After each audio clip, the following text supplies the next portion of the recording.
But Daniel says, I don't want to eat the king's food. Right? Why?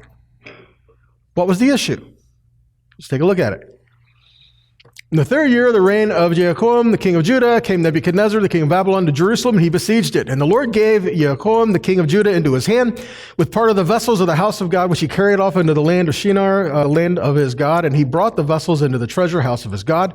And the king spoke to Ashpenaz, the master of the eunuchs, that he should bring certain of the children of Israel and the king's seed and of the princes, children in whom was no blemish, but well favored and skillful in wisdom, cunning and knowledge and understanding and science, such as had the ability to stand in the king's palace, and whom they might teach and learning the tongue of the Chaldeans. In other words, people who showed promise, people who, were good students and would do well to serving the king.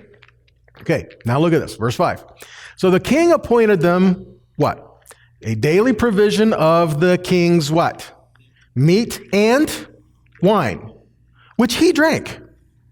So literally partaking of the table from the king, who was a pagan king, who his meat would have been offered to an idol before it went on his table.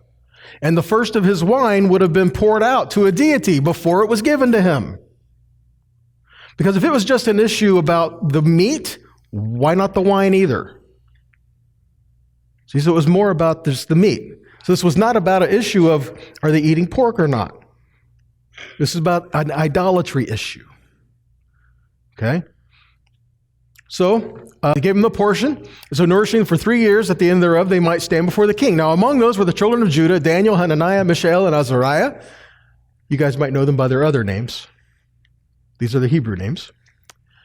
Unto whom the prince of the eunuchs gave names, for unto the Daniel he gave Belshazzar, of Hananiah, Shadrach, Meshach, and to Mishael of Meshach, and to Azariah, Abednego. Yeah, the fiery furnace guys, right? Verse 8. But Daniel purposed in his heart that he would not what? Defile himself with what?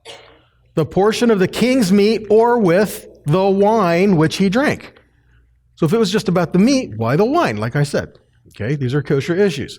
So therefore he requested to the prince of the eunuchs that he might not defile himself. Again, not wanting food sacrificed to idols, not wanting to do these things, right? So back to 1 Corinthians 8, verse 4. So as for eating, what does it say?